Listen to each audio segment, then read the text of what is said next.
Thank you, Thank you. Mr. Chairman, and I look forward to working with you, Ranking Member Schakowsky, and all the members of this subcommittee on this issue, because it really is one of the most important issues facing us in this country. How do we ensure that America stays at the forefront of innovation and technology? And I want to thank the witnesses, many of whom I've worked with some who have workers in my district, and I want to increase those workers and keep them building. Over the last several years, we've made real progress advancing policies that strengthen our manufacturing sector, foster innovation, and create jobs. I'm deeply concerned about where things are headed, though, in this Congress. It's only February, and we've already seen too many actions that have been done by this new administration, and maybe Mr. Musk, seeming intent upon dismantling our federal government and ceding American leadership to our adversaries. This is more than troubling, and I hope my colleagues will help us keep the United States at the forefront of manufacturing innovation on the global stage before it's too late. Last Congress, this committee worked in a bipartisan manner on supply chains. We passed the Promoting Resilient Supply Chains Act in the House, which included several provisions I helped co-lead, and we reached bipartisan, bicameral agreement on a supply chain provision to be included in the end of the year continuing resolution, which has been removed when Mr. Musk tweeted his opposition to that very carefully negotiated bill. Strengthening our supply chains is critical for our industrial base, for our economic security, and our national security.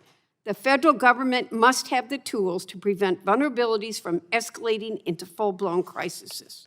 I'm also concerned about efforts to roll back investments from the Inflation Reduction Act, especially the 45X tax credit, which has been vital in driving domestic manufacturing and innovation, and where I come from, particularly in the auto industry.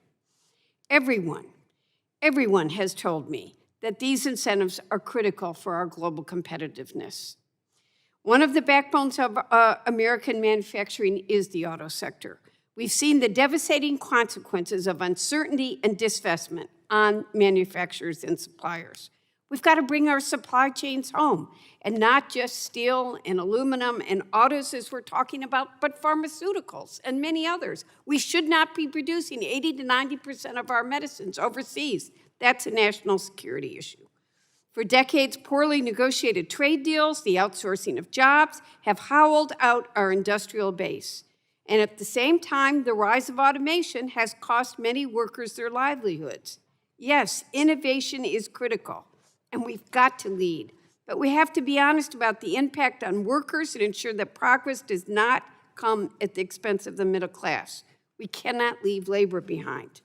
As we look to the future of advanced manufacturing, labor must have a seat at the table and have access to the training and tools necessary to develop the skills they need to help the companies they work for compete in the world of advanced manufacturing. And we, as the federal government, have a duty to protect American manufacturing and its workers. As we've seen, doing so is instrumental to our national security and economic vitality.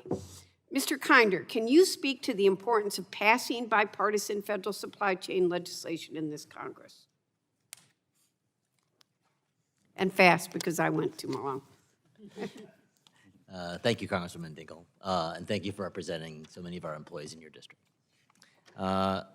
We are, I don't know what you're specifically referring to on supply chain legislation. Like I say, it's the supply chain, and particularly small and medium-sized manufacturers who populate that supply chain are the backbone of the manufacturing industry. They create jobs in every district. Those manufacturers struggle to make investments in digital transformation and in AI. And to the extent that this subcommittee and to the extent that Congress can come together to help strengthen that segment of the supply chain, that's going to be positive for the manufacturing sector. Thank you. Dr. Reynolds, tell us how important labor is in the advanced manufacturing conversation. Thank you, Congresswoman. Well, of course, labor is essential. We are unable to make any of these products. A lot of people like to talk about the lights out factory, but what we say at MIT is a lights out factory really can't innovate. We need our workers to be able to do that. Currently, manufacturing jobs represent just under about 10% of all jobs in the economy, but they come with a very large multiplier effect, very important for the economy, and they're also tied to technologies and industries of the future, and they underpin the economic growth and prosperity for the country, whether that's in transportation, in energy, or in manufacturing. We see our industrial systems really throughout the economy relying on our workers. And we know that manufacturing can provide career paths and quality jobs. Our challenge in this country has not been about creating new jobs and the quantity of jobs, it's been about the quality of jobs.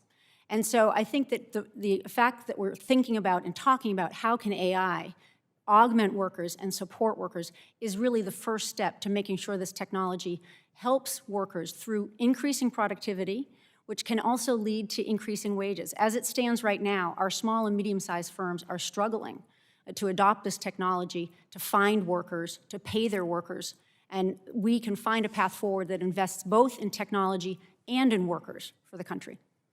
I obviously yield back and would like to submit some questions for the record, Mr. Chairman.